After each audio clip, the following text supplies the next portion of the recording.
Okay, चलिए फिर start करते हैं।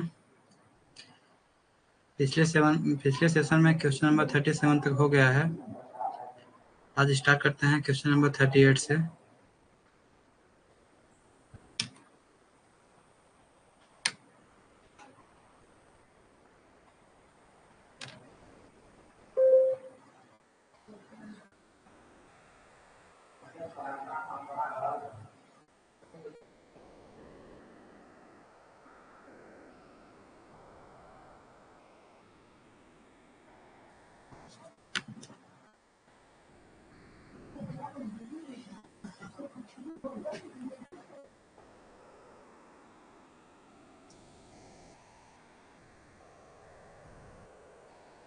क्वेश्चन नंबर 38 में है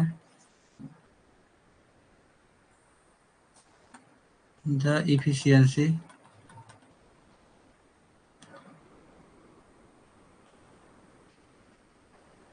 of fan is 70%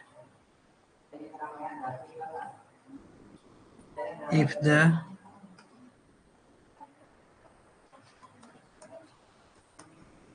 air power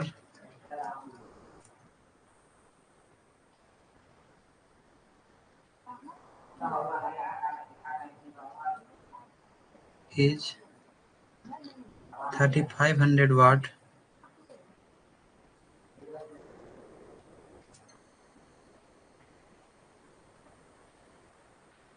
Calculate the input power.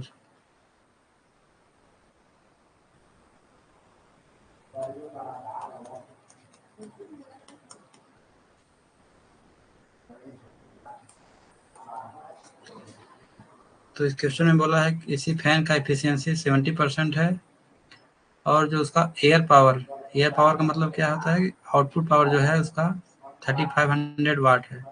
तो इसमें मेरे को कैलकुलेट करना है कि उस फैन का इनपुट पावर कितना है। तो जहाँ जिस क्वेश्चन में आपको एफिशिएंसी दिखे तो एफिशिएंसी का फॉर्मूला लगा देना है। एफिशिएंसी का फॉर्मूला होता है output power upon input power.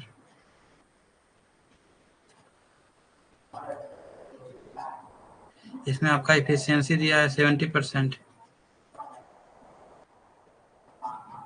70% मतलब 70/100। इसमें आउटपुट पावर दिया है आपका 3500। मेरे को निकालना है इनपुट पावर।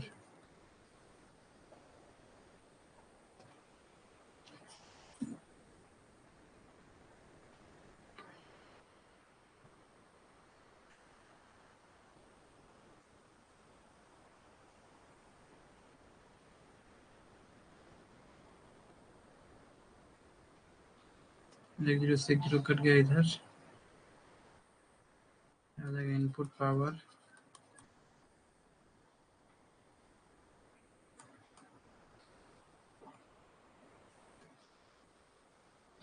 आपका आ जाएगा 5000 वाट।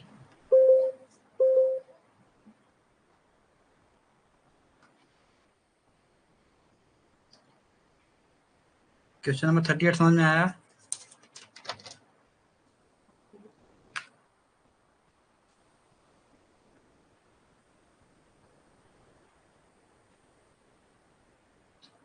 क्या चलते हैं क्वेश्चन नंबर 39 की तरफ। 39 में है एक ए backward curved fan has air power of 4000 watt and input power of 5000 watt. Calculate its efficiency.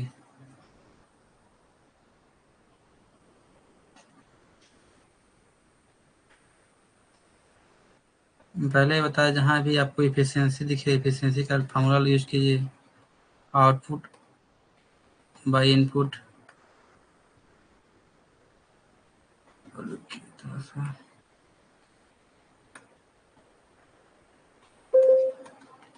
Air power को ही बोलते हैं आउटपुट पावर। इसको नोट डाउन करके रखिएगा।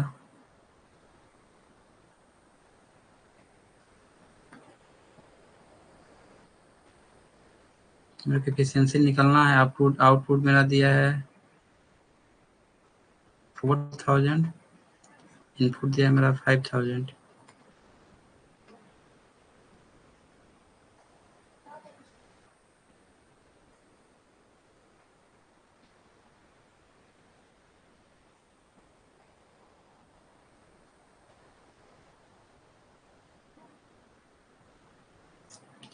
अगर इफिशियंसी परसेंटेज में पूछा है तो वहाँ 100 का मल्टीप्लाई होगा, अगर नहीं पूछा है तो फिर 100 का मल्टीप्लाई नहीं होगा। क्वेश्चन के अनुसार सॉल्व करना है।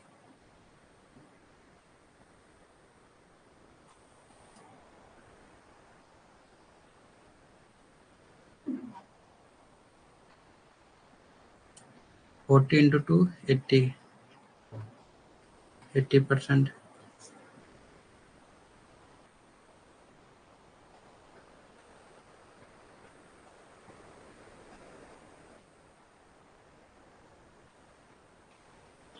अब चलते हैं क्वेश्चन नंबर 40 की तरफ। क्वेश्चन नंबर 40 में है Taylor series is useful for. इसमें ऑप्शन नंबर 1 दिया है सॉल्विंग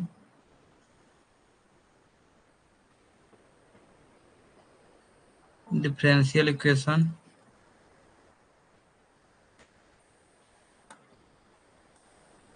ऑप्शन बी है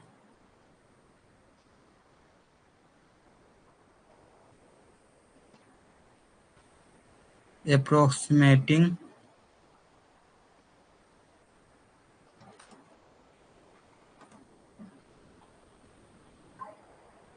function near a point. Option C दिया है आपका फाइंडिंग मैक्सिमा एंड मिनिमा।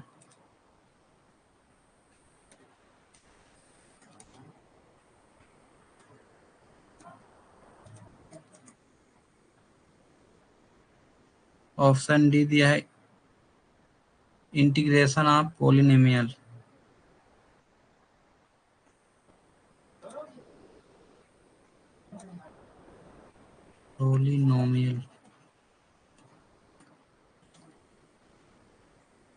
तो इसमें क्या है, जो हमारा जो टेलर सीरीज का यूज करते हैं, Taylor series is primarily used to approximate a function near a specific point using a polynomial expansion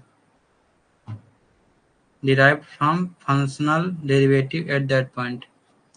तो हम टेलर सीरीज का यूज कहाँ करते हैं, किसी फंक्शन का अप्रोक्सीमेट वैल्यू निकालने के लिए हम टेलर सीरीज का यूज करते हैं। तो इसका जो करेक्ट आंसर है approximating function near a point. इसका मैक्सिमम मिनिमम निकालने के लिए फर्स्ट और सेकंड डेरिवेटिव से काम हो जाता है, तो टेलर सीरीज का उपयोग नहीं है इसमें। और जो इंटीग्रेशन निकालने के लिए क्या हो, तो स्ट्रेट फॉरवर्ड इंटीग्रेट ऐड कर देते हैं। इसमें मेरे को किसी एक्सपेंशन का जरूरत नहीं पड़ता है। तो टेलर सीरीज में किसी फंक्शन का अगर अप्रोक्सीमेट वैल्यू निकालना है तो हम टेलर सीरीज का उपयोग करते हैं। जैसे एग्जांपल के लिए आपको निकालना है साइन 1.1 का वैल्यू निकालना है, तो इसको टेलर सीरीज से एक्सपेंड करके इसका वैल्यू निकाल सकते हैं। अभी हम टेलर सीरीज का क्वेश्चन आएगा तो उसमें इसको हम सॉल्व कराएंगे कैसे कैसे एक्सपेंड होता है। तो टेलर सीरीज का उपयोग किसी फंक्शन का अप्रोक्सीमेट वैल्यू निकालना है तो वहाँ पे हम टेलर सीरीज का उपयोग करते हैं।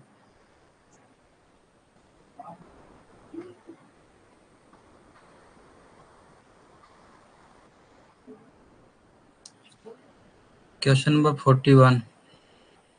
क्वेश्चन 41 में है a mine has resistance of 0.04 newton second square m के पावर में -8।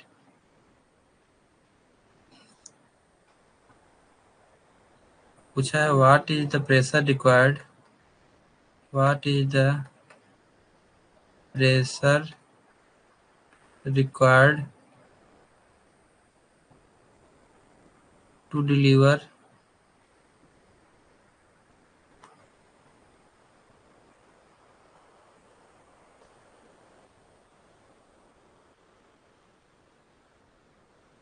to deliver 50 मीटर क्यूब पर सेकेंड ऑफ एयर। इसका फॉर्मूला पढ़े होंगे आप, pressure equal to R Q square. इसमें मेरे को प्रेशर निकालना है, तो इसमें दिया है रेजिस्टेंस 0.04 इंटू क्वांटिटी दिया है 50, इसका स्क्वायर करेंगे, इसको जब सॉल्व करेंगे तो आएगा 100 पास्कल।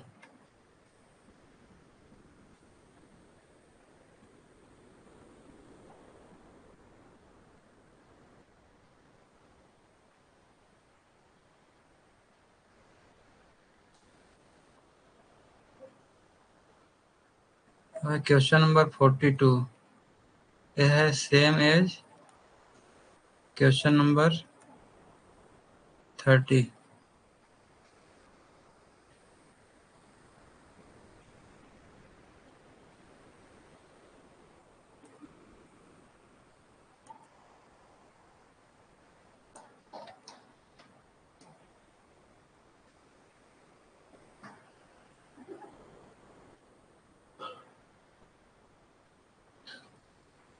क्वेश्चन नंबर 30 में पूछा था which type of fan exhibit non overloading power characteristic. तो इसका जो करेक्ट आंसर था बैकवर्ड।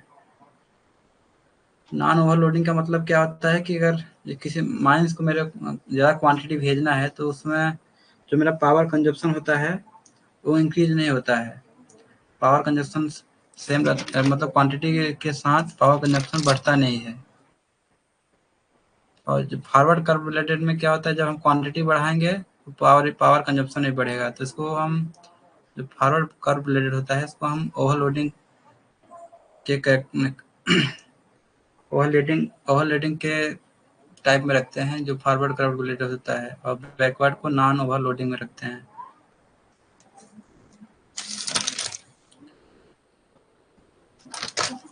नॉन ओवरलोडिंग में क्या होता है, पावर इंक्रीज नहीं होता है फ्लो के साथ। फ्लो मतलब एयर क्वांटिटी जैसे बढ़ाते हैं तो पावर कंजप्शन बढ़ता नहीं है बैकवर्ड कर्व रिलेटेड फैन में। तो क्वेश्चन नंबर 30 में वही था कि इस type of fan exhibit non overloading power characteristic. तो इसका करेक्ट आंसर है बैकवर्ड कर्व रिलेटेड फैन। ये क्वेश्चन गेट में बहुत बार आ चुका है, वो इम्पोर्टेंट क्वेश्चन है, इसको याद करके रखिएगा कि नॉन ओवरलोडिंग कौन होता है, ओवरलोडिंग कौन सा होता है। नॉन ओवरलोडिंग आएगा तो कर्व, और ओवरलोडिंग आएगा तो forward.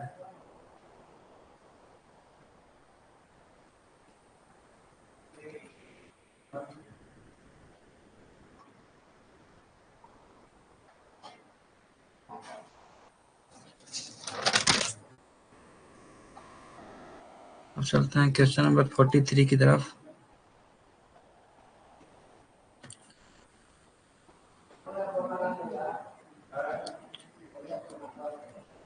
Which of following is the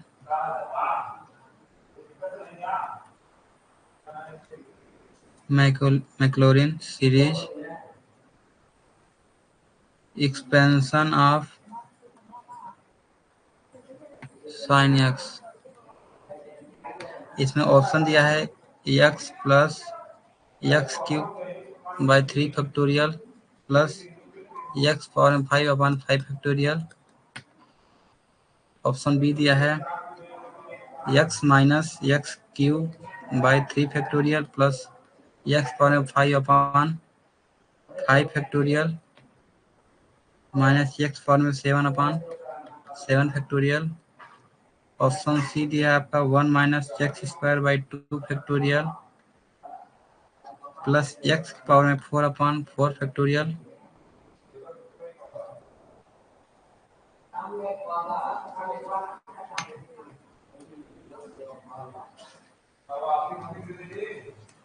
minus x power में 6/6 फैक्टोरियल।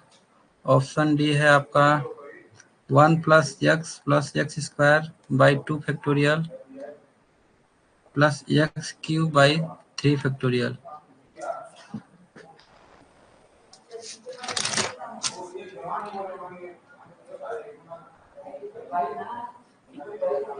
जो मैक्लॉरिन सीरीज आया है टेलर सीरीज से ही आया है, और जिसमें देखिए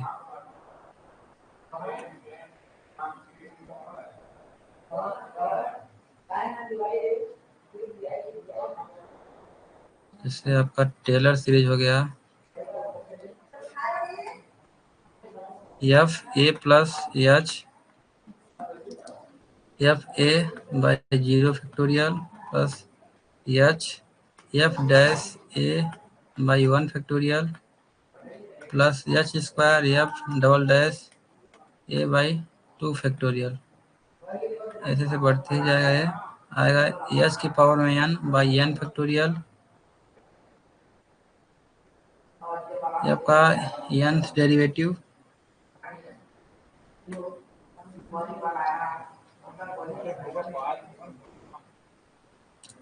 अगर इसी क्वेश्चन में इसी एक्सपेंशन में अगर हम a = 0 रखते हैं और h = x रखते हैं तो बन जाएगा आपका मैक्लॉरिन सीरीज।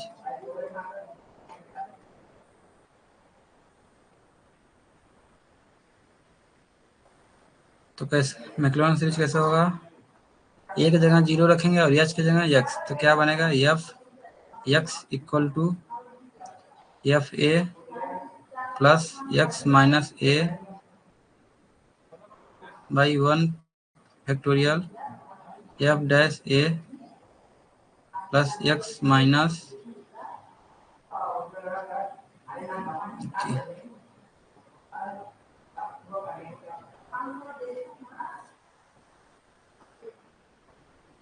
एक जगह 0 रखना है।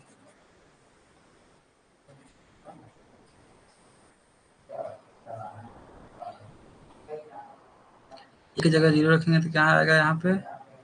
F0 प्लस h की जगह x F' 0 by 1 factorial plus x square F" 0 by 2 factorial.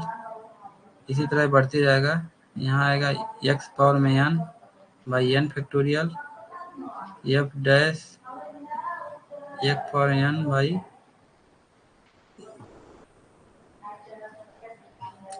तो टेलर सीरीज में ही अगर हम a की जगह 0 रख देंगे और h की जगह x रख देंगे तो बन जाएगा अपना मैक्लॉरिन सीरीज। अब मेरे को एक्सपेंड करना है साइन x को मेरे को एक्सपेंड करना है मैक्लॉरिन सीरीज। तो मेरा किस तरह का एक्सपेंशन होगा उसको मेरे को दिखाना है।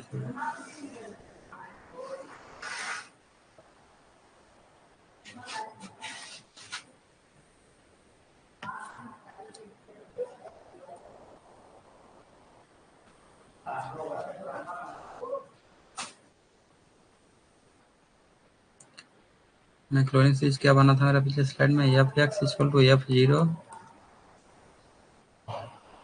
Plus x F' 0 by 1 factorial plus x square F" 0 by 2 factorial plus x cube F" 0 by 3 factorial dash.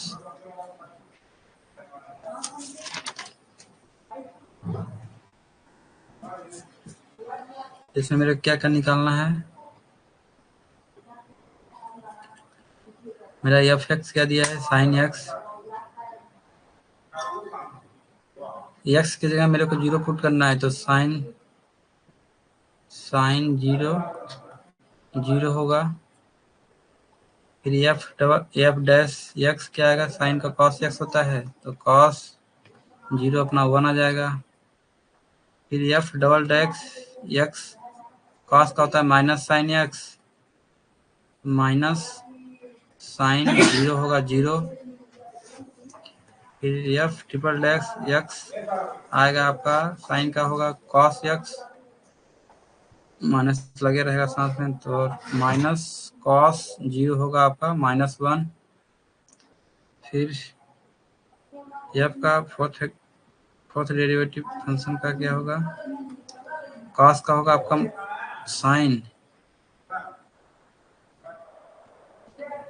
तो माइनस साइन जीरो क्या होगा, जीरो ही होगा इसका, एफ पावर में 5x साइन का क्या होगा, कॉस का माइनस साइन होगा यहाँ पर ना, माइनस माइनस से प्लस हो जाएगा, साइन का कॉस एक्स होगा, कॉस जीरो वन होगा। तो कैसा बन रहा है, zero one zero minus one zero one, फिर यहाँ जीरो फिर माइनस वन, ऐसे बनते ही जाएगा है। तो मेरा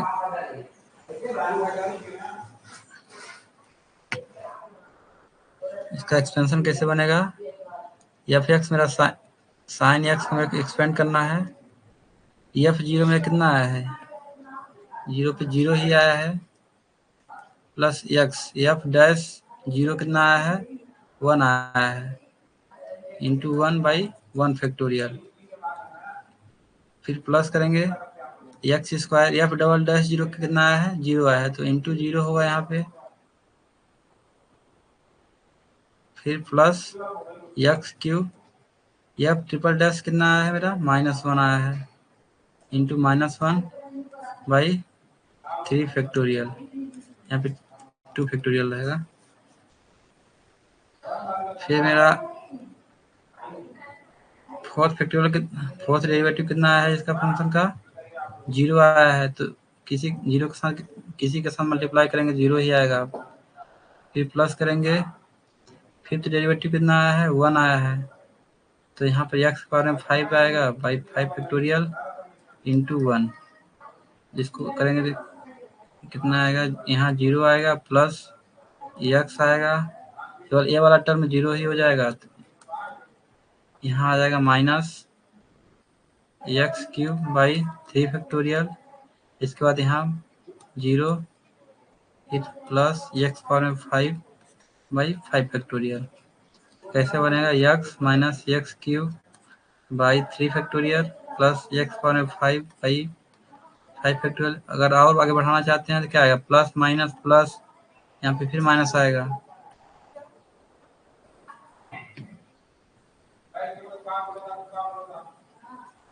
प्लस माइनस प्लस, फिर यहाँ पे माइनस आएगा, यहाँ एक तीन पाँच, यहाँ पे सात आएगा,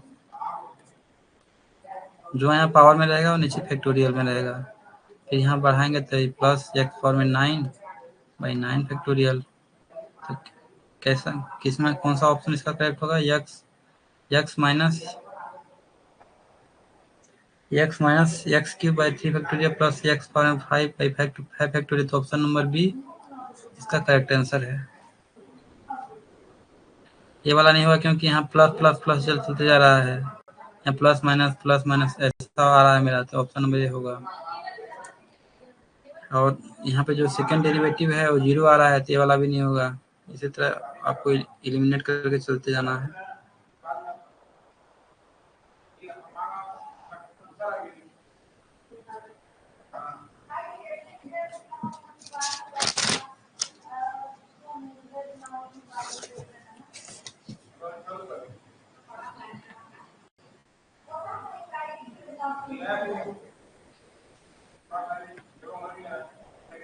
question number 44, use Taylor series about x equal to 0 to approximate sin 0.1 up to x power में q term,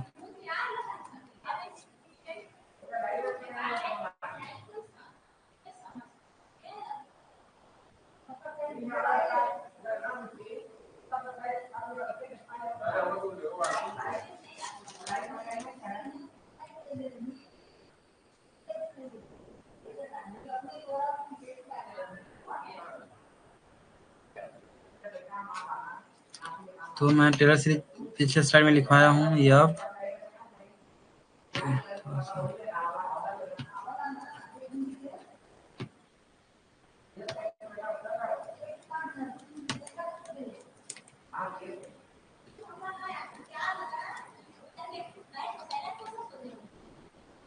F a plus h F a by 0 factorial plus h f dash a by 1 factorial plus H square F double dash a by 2 factorial.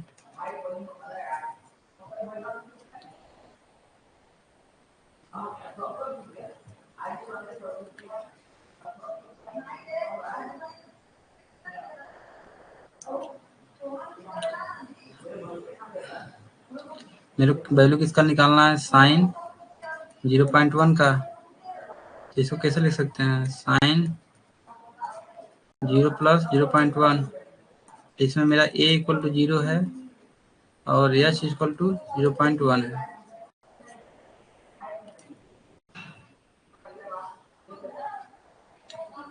अब मेरे को function का first derivative second derivative ही निकालना है। अब कहाँ तक मेरे को निकालना है? एक्स की पावर में क्यूब टर्म तक।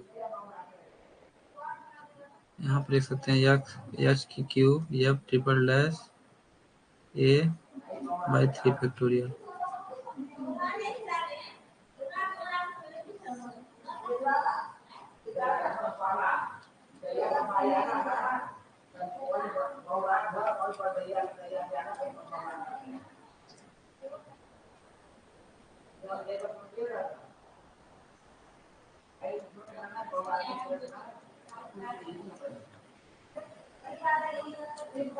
फिर मेरा क्या करना है इसमें?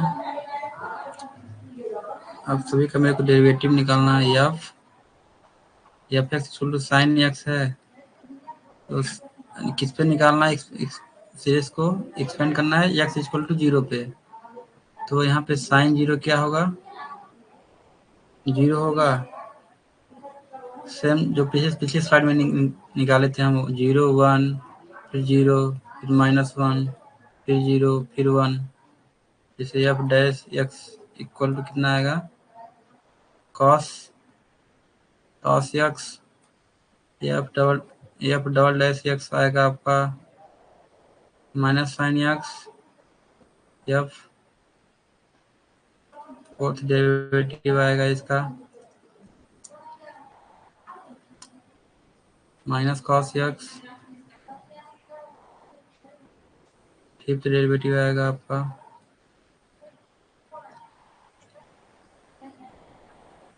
Sign x. सिक्स डेरिवेटिव आएगा आपका कॉस एक्स।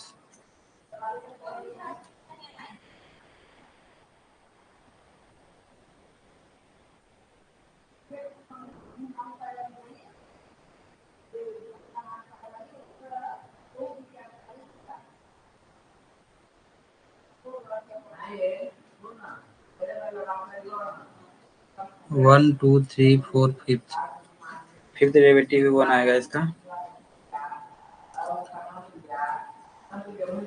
मेरे को बस पुट कर देना है। साइन 0.1 का वैल्यू निकालना है।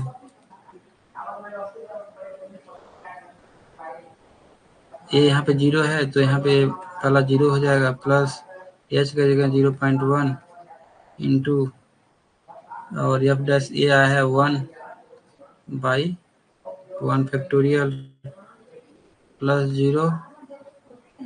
फिर यहाँ पे जो आपका थर्ड डेरिवेटिव है नेगेटिव में है तो यहाँ पे माइनस में होगा।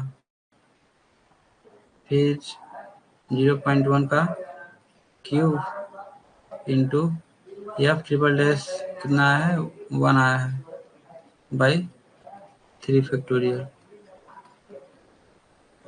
तो इसको सॉल्व करेंगे कितना आएगा? 0.099। टेलर सीरीज समझ में आ रहा है कि नहीं आ रहा है? कोई रिप्लाई करे। पेन चेंज करिए, पेन चेंज कीजिए सर।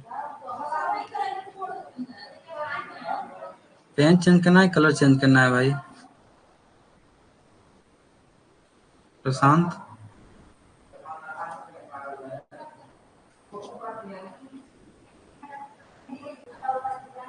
कलर चेंज करना है ना इंक का।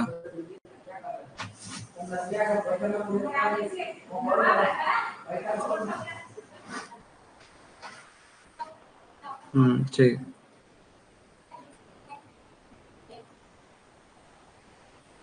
ये समझ में आ रहा है ना टेलर सीरीज?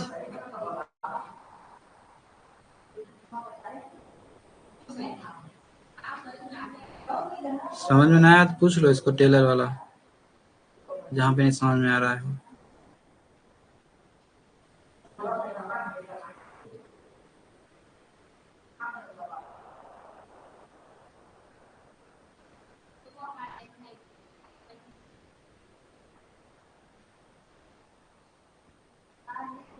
चलिए फिर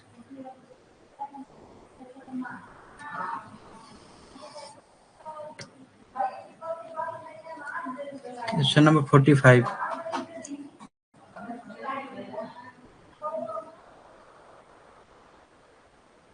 find f 0.1 using Taylor series for fx equal to root 1 plus x about x equal to 0 up to x square।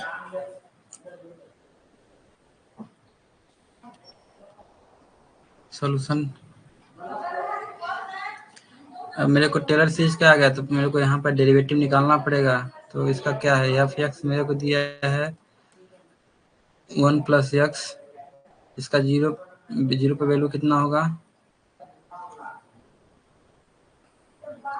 1 हुआ इसका। एफ डैश एक्स आया क्या होगा, रूट एक्स का क्या होता है 1/2 रूट एक्स।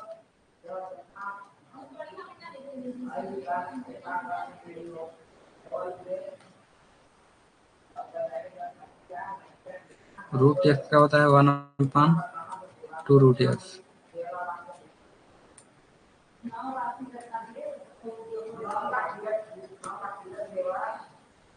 इसी तरह यहाँ इसको मान लीजिए एक्स है, पूरे 1 प्लस एक्स को एक्स मान लीजिए तो क्या होगा 1/2 रूट एक्स। अब यहाँ एक्स की जगह 0 पुट करेंगे तो वैल्यू क्या आएगा,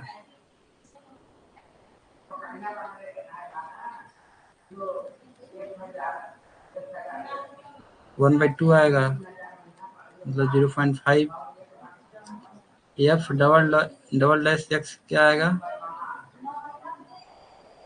1/2। इसको कैसे लिख सकते हैं, 1 प्लस एक्स पावर में 1/2 या माइनस, जब रूट एक्स ऊपर जाएगा तो उसको हो जाएगा 1/2, वो भी रहेगा माइनस में। जैसे 1/√1 प्लस एक्स है, इसको कैसे लिख सकते हैं, 1 प्लस एक्स पावर में जाएगा तो -1/2 हो जाएगा। इसका जब डिफरेंशिएशन करेंगे तो ए वाला टर्म सामने आएगा, -1/2 1 प्लस एक्स पावर में 1/2 फिर -1, फिर आएगा -1/2 1 प्लस एक्स। ये एक है और आधा है, माइनस माइनस दोनों जुड़ेंगे तो एक और आधा कितना आएगा, 1.5 होगा, मतलब 3/2।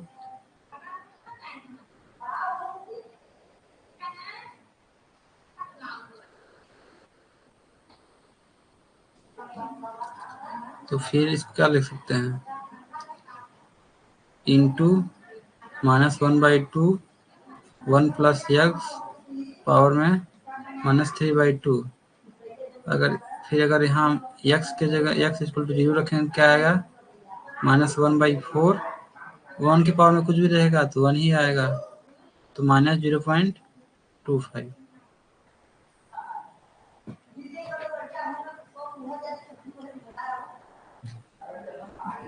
मैं यहाँ सेकंड डेरिवेटिव तो इसलिए रुका हूँ क्योंकि मेरे को यहाँ पर बोला है एक्स स्क्वायर तक ही एक्सपेंड करना है, मतलब सेकंड डेरिवेटिव तक। अब बस मेरे को एफ 0.1 का वैल्यू निकालना है। और फर्स्ट कितना क्या आता है, एफ ए, यहाँ पे 0.1 पे कितना फर्स्ट डेरिवेटिव एफ 0 पे कितना आया है 1 आया है, तो यहाँ पे 1 रखेंगे प्लस, और सेकेंड डेरिवेटिव फर्स्ट डेरिवेटिव इसका 0.5 आया है इंटू इसका मल्टीप्लाई किससे करेंगे 0.1 से एच से। ओके मैं दिखाता हूँ। जो टेलर सीरीज है एच इक्वल टू वहाँ पे 0.1 है,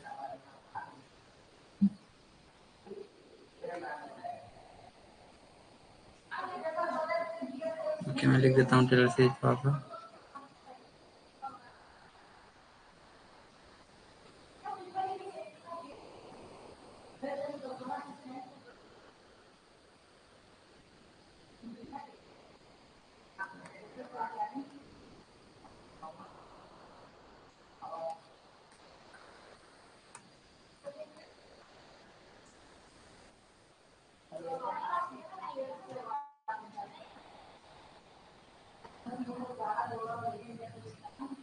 फिर प्लस, फिर एच स्क्वायर कितना है, एच स्क्वायर मतलब 0.1 का स्क्वायर इंटू सेकेंड डेरिवेटिव कितना आया है 0.25, वो भी माइनस में रहेगा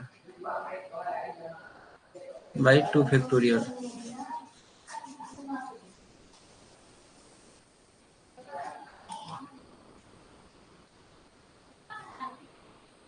इसको सॉल्व करेंगे कितना आएगा, रखिए सॉल्व करते हैं इसमें।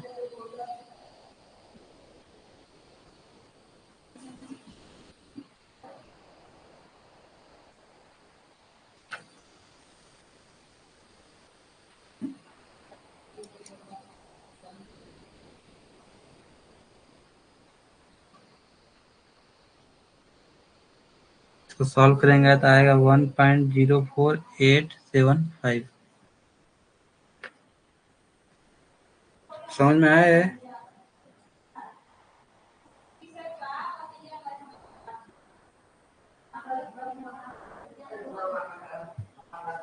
क्वेश्चन नंबर 45 समझ में आया?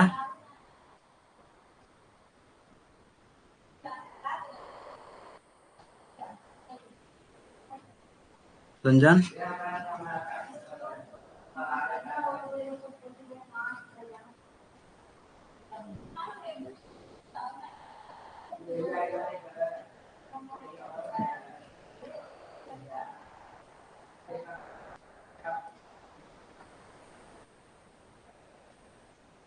चलिए बढ़ते हैं क्वेश्चन नंबर 46 की तरफ।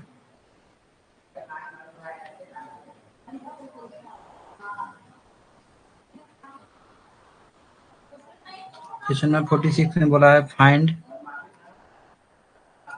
एफ 0.1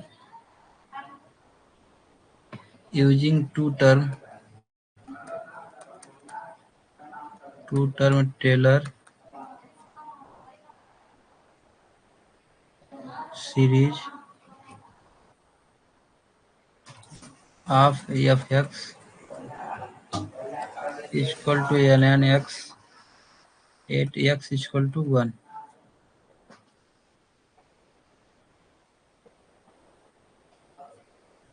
मेरे को इसको दो टर्म तक ले जाना है।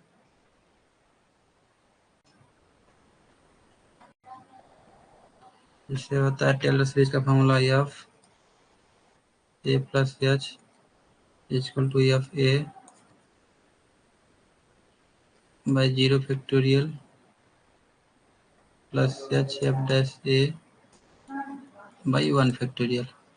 एक टर्म ये हो गया, दो टर्म हो गया। मेरे को यहीं तक इसको एक्सपेंड करना है। मतलब क्वेश्चन में बोला है find f 0.1 using two term Taylor series of f x equal to ln x at x equal to 1।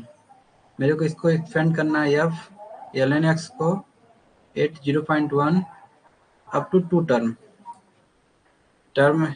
एक टर्म ए हो गया, एक टर्म ए हो गया। मतलब मेरे को जो एक फंक्शन दिया है ln x, इसका मेरे को फर्स्ट डेरिवेटिव सिर्फ निकालना है। F x equal to ln x, मेरे को इसको क्या किसको निकालना है x इक्वल टू 1। अगर x इक्वल टू 1 रखेंगे तो ln 1 क्या आएगा 0। f dash x equal to ln x क्या होता है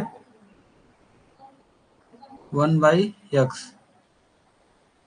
x इक्वल टू 1 रखेंगे तो क्या आएगा 1 आएगा। बस इसको मेरे को पुट कर देना है। पहला टर्म 0 आ जाएगा 0 प्लस एच मेरा कितना दिया है 0.1 इंटू एफ डैश कितना दिया है 1 आया है बाई 1 फैक्टोरियल। इसका तो एकदम इजी सा था 0 प्लस 0.1 इक्वल टू 0.1। इसका करेक्ट आंसर है 46 का करेक्ट आंसर है 0.1। क्वेश्चन में बोला था फंक्शन जो दिया है ln x 8x equal to 1 मेरे को इसका निकालना है f 0.1 पे up to 2 term using Taylor series. तो 2 टर्म पहला टर्म आपका ये पहला टर्म हो गया दूसरा टर्म ये हो गया मेरे को यहीं से निकालना है। इसके लिए मेरे को फंक्शन का सिर्फ फर्स्ट डेरिवेटिव ही निकालना था। फर्स्ट डेरिवेटिव इसका 1/x आया और x इक्वल टू 1 रखे तो वहाँ पे 1 आ गया।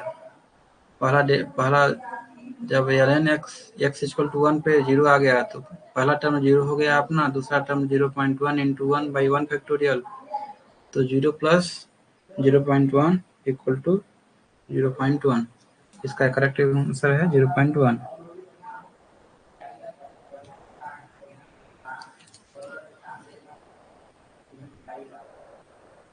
अब है क्वेश्चन नंबर 47। क्वेश्चन नंबर 47 में है which type of fan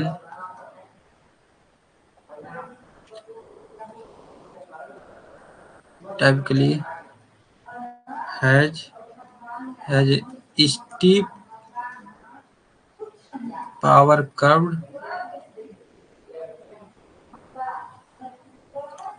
and is prone to motor overloading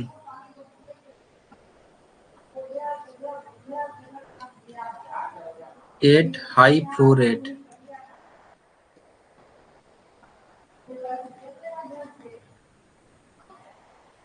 इसमें 4 ऑप्शन दिए हैं फॉरवर्ड,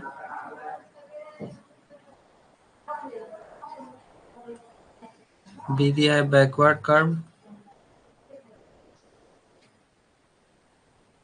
सी दिया है रेडियल,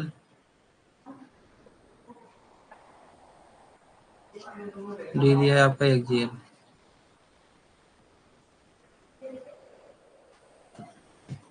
मैं पहले ही बहुत बार बता चुका हूँ कि अगर नॉन ओवरलोडिंग पूछा है तो वहाँ पे बैकवर्ड होगा, अगर ओवरलोडिंग क्वेश्चन ने बोल दिया उसका करेक्ट आंसर फॉरवर्ड होगा। ओवरलोडिंग नॉन ओवरलोडिंग का मतलब यह है, ओवरलोडिंग का मतलब है अगर हम करंट मतलब एयर क्वांटिटी को अगर बढ़ाते हैं तो वहाँ पे पावर कंजप्शन का जो कर्व होता है बढ़ने लगता है। और नॉन ओवरलोडिंग का मतलब है कि क्वांटिटी अगर बढ़ा रहे हैं तो पावर कंजप्शन का जो कर्व बनेगा वो इंक्रीज नहीं होगा क्वांटिटी के साथ, तो नॉन ओवरलोडिंग हो गया। तो नॉन ओवरलोडिंग में आपका बैकवर्ड होगा और ओवरलोडिंग में आपका फॉरवर्ड होगा। ये सिंपल सा है, इसको याद करके रखिए।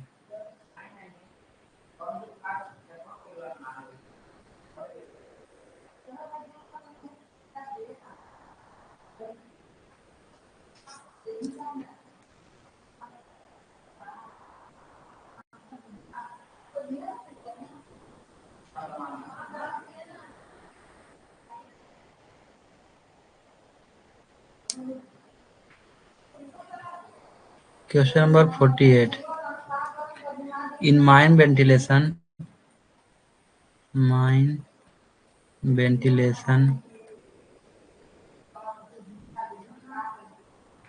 a fan with non-overloading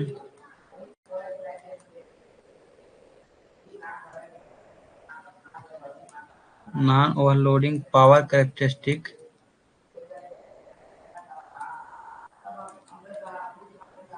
is preferred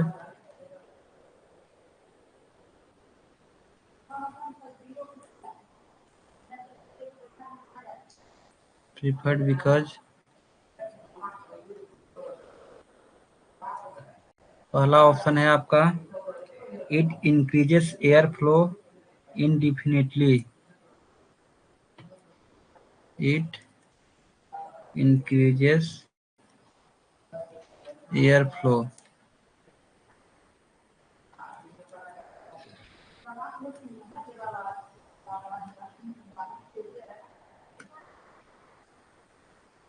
option B है आपका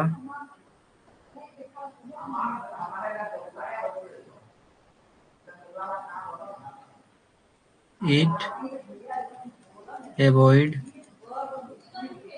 मोटर ओवरलोड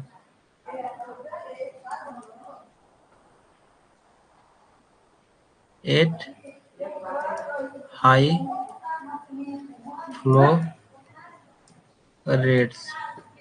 इसमें आप ऑप्शन में बी से ही आपका करेक्ट आंसर मिल जाएगा, क्योंकि इसमें बोला है in mine ventilation A fan with non overloading power characteristic is preferred because हम पहले बता चुके हैं, अगर नॉन ओवरलोडिंग बोल रहा है मतलब कि अगर हम फ्लो को बढ़ाते हैं तो उस समय मोटर हमारा ओवरलोड नहीं होगा। ओवरलोड का मतलब पावर उसका नहीं बढ़ेगा। ओवरलोड का मतलब समझिएगा, इसमें ओवरलोड का मतलब पावर कंजप्शन नहीं बढ़ रहा है वहाँ पे। तो इसका नॉन ओवरलोडिंग में ही होता है। करेक्ट आंसर इसका है it avoid motor overload at high flow rate. अगर हम फ्लो रेट को बढ़ाते हैं तो उसमें जो हमारा मोटर है वो ओवरलोड नहीं होगा। यही हमारा पावर कैरेक्टरिस्टिक का जो कर्व बनाता है नॉन ओवरलोडिंग, इसमें शो होता है इससे। ऑप्शन इसमें जो डी सी वाला था, it reduce installation cost. It reduces installation cost. कर से इंस्टॉलेशन का उसका कोई रिलेशन ही नहीं है। इंस्टॉलेशन तो पहले होगा, कर बाद में बनेगा, इसका कोई रिलेशन ही नहीं है। तो देख के इसको नेगलेक्ट कर सकते हैं। ऑप्शन डी है इसका आपका it create negative pressure. It creates negative pressure.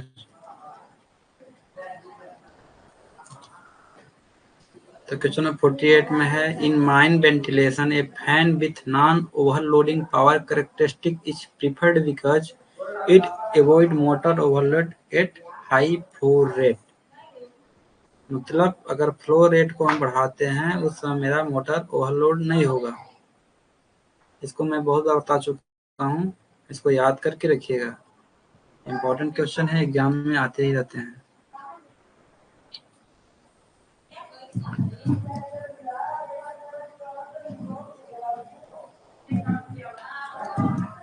अब क्वेश्चन नंबर 49। क्वेश्चन नंबर 49 में है which type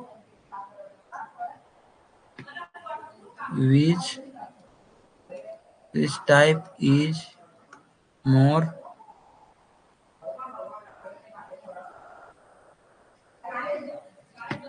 suitable for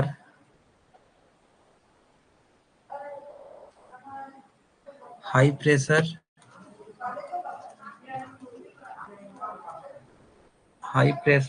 and low quantity requirement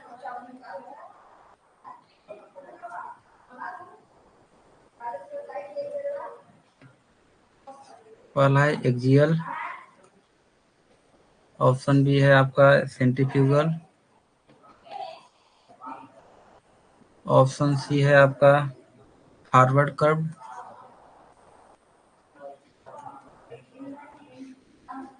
option D है आपका प्रोपेलर फैन।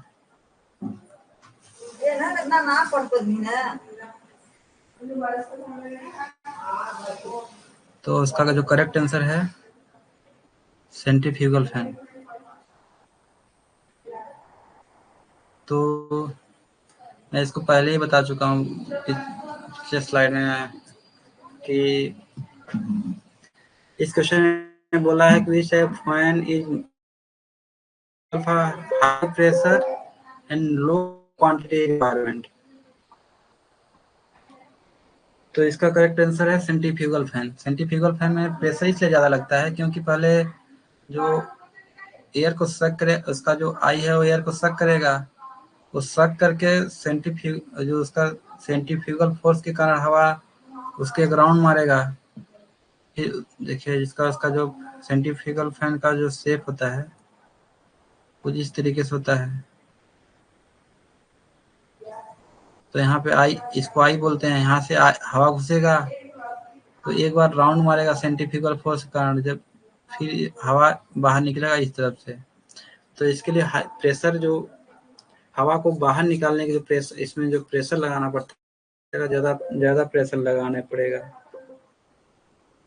क्योंकि अगर ज़्यादा प्रेशर नहीं लगाएंगे तो हमारा जो हवा आई सक नहीं कर पाएगा अच्छे से और जो हवा रेगुलेट नहीं हो पाएगा। तो इसका जो करेक्ट आंसर है कि इसमें किस फैन में ज़्यादा प्रेशर लगेगा, लो क्वांटिटी रिक्वायरमेंट है, तो इसका करेक्ट आंसर है सेंट्रीफ्यूगल फैन। एक्सियल फैन, इसका एक्सियल फैन कब होता है? जब लो प्रेशर के जो लगे और जो क्वांटिटी है हाई क्वांटिटी मेरे को रिक्वायरमेंट है और प्रेशर लो प्रेशर वहाँ पे लगे।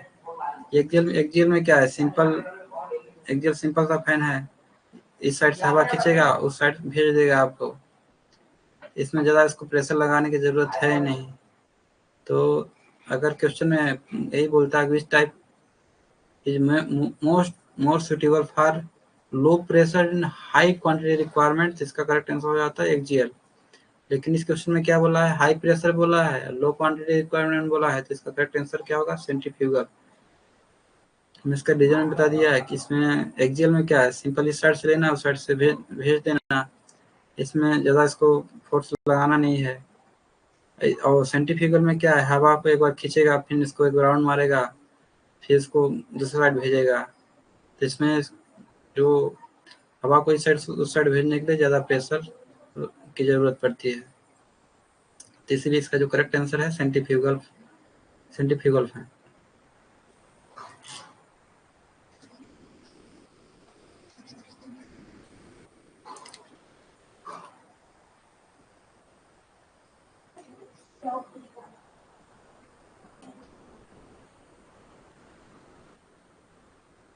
रंजन, समझ में आ रहा है कुछ?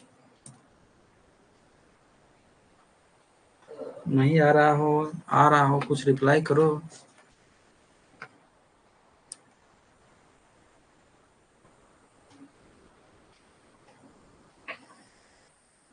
अब question number 50।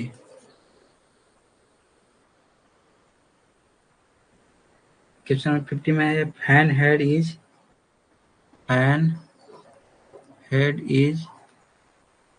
50 metre and air का जो डेंसिटी है 1.2 kg per metre cube. Find pressure developed. Find pressure developed. इसमें जो जी लेना है 9.81 metre per second square. Solution. Pressure का फॉर्मूला क्या होता है? रो जी एच।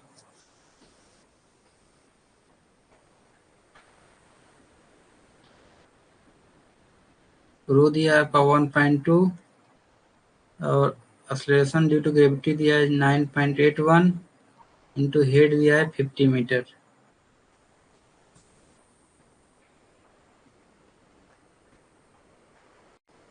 इसको जब सॉल्व करेंगे तो कितना आएगा इसका करेक्ट आंसर?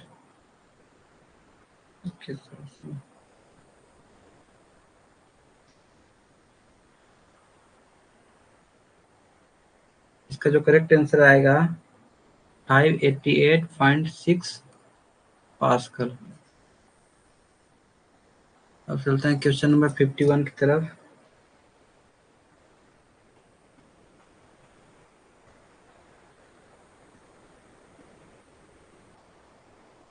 क्वेश्चन नंबर 51 में है ए fan rotates at 960 rpm 960 rpm। इसका जो फैन का डायमीटर दिया है 1.2 metre. Find U2 at tip.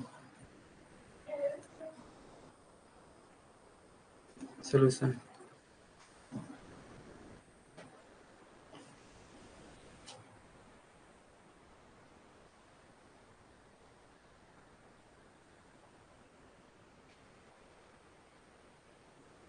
इसमें इसका पूछा है टेंजेंशियल वेलोसिटी पूछा है, क्या होता है पाई डी एन। डी दिया है 1.2, एन दिया है 960। इसको जब सॉल्व करेंगे तो क्या सॉल्व करते हैं तो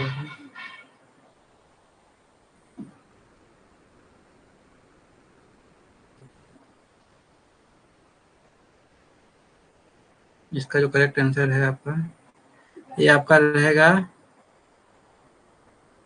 रिवोल्यूशन कितने में रहेगा, पर सेकेंड में रहेगा। ये आरपीएम क्या है, इसमें है मिनट में है, तो इसको पहले क्या करते हैं डायरेक्ट 60 से डिवाइड कर देते हैं। पहले 60 से डिवाइड करेंगे तो इसका जो करेक्ट आंसर आएगा 40.3 मीटर क्यूब पर सेकेंड वेलोसिटी है ना।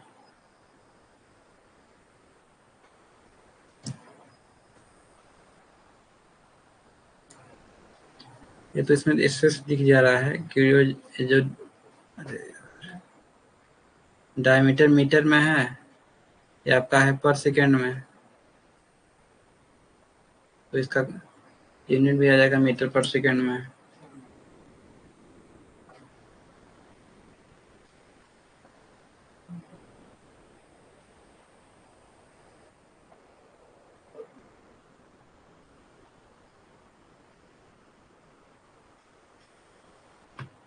Question number 52। If a fan delivers 80 meter cube per second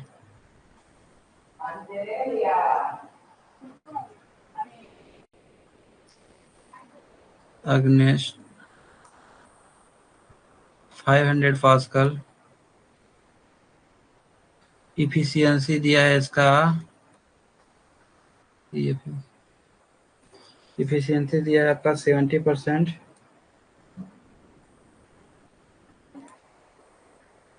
find input power, input power solution. जहां भी इफिशियंसी दिया हो उसे करना है आउटपुट बाय इनपुट।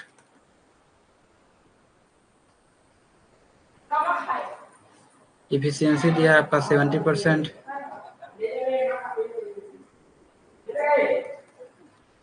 और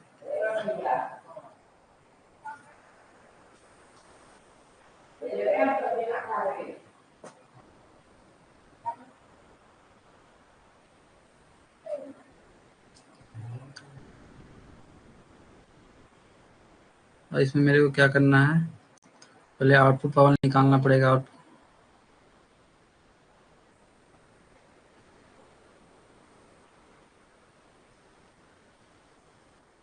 output power equal to P into Q. P कितना दिया है मेरा 500, क्यू दिया है मेरा 80। 5 इंटू 8 40, 2 1 3 0 इधर से तो कितना आ जाए इसका, इसको लिखते हैं 40 किलोवाट। तो आपका आउटपुट पावर आ गया 40 किलोवाट। मेरे को इनपुट निकालना है, तो कितना आ जाएगा,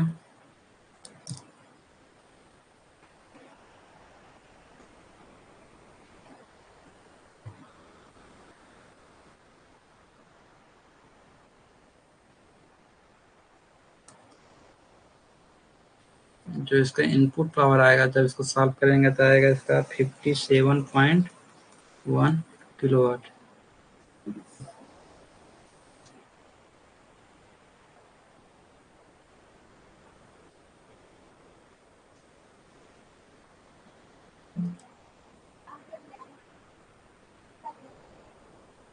क्वेश्चन नंबर 53। क्वेश्चन नंबर 53 में बोला है for a sequence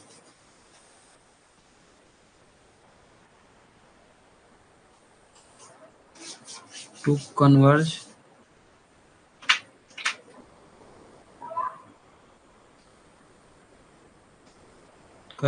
the limit is n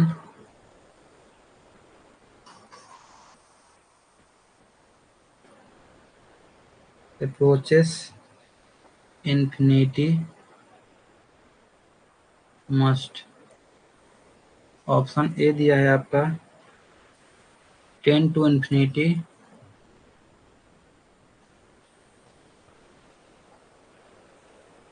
option B दिया है आपका exist and be finite,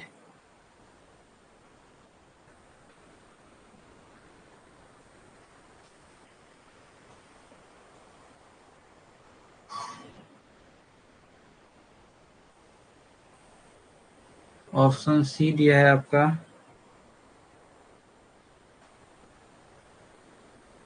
oscillate,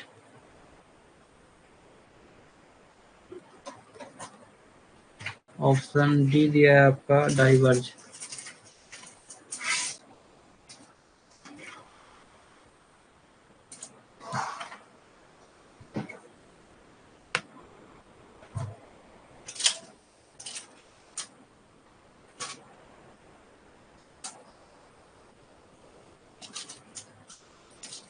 इसको याद करके रखिए आप लोग, तो सब ले लेते हैं।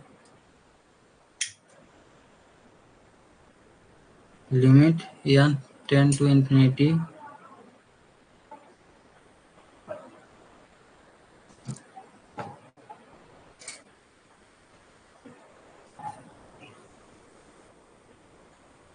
समेशन पूछा है इन्फिनिटी टर्म तक का।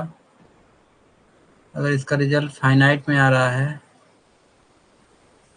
वो क्या होता है, कन्वर्ज।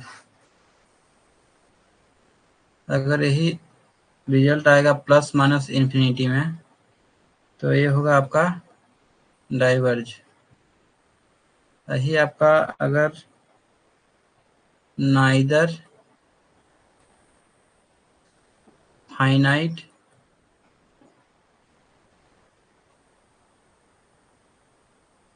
नॉर इनफाइनाइट तो क्या रिजल्ट देगा, ऑसिलेशन।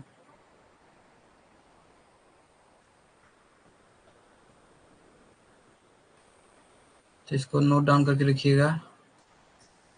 अगर फाइनाइट आ रहा है तो कन्वर्ज होगा, अगर प्लस माइनस इन्फिनिटी आ रहा है तो डाइवर्ज होगा, अगर न तो फाइनाइट आ रहा है न तो इनफाइनाइट आ रहा है तो वहाँ पे ऑसिलेशन होगा।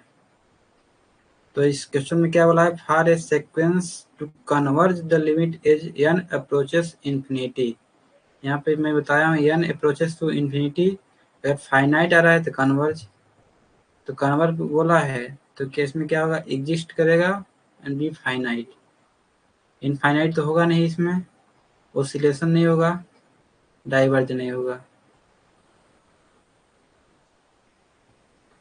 इतना याद रखेंगे तो फिर तो आप ऑप्शन को सेलेक्ट कर ही सकते हैं कि कौन सा ऑप्शन इसका करेक्ट आंसर होगा।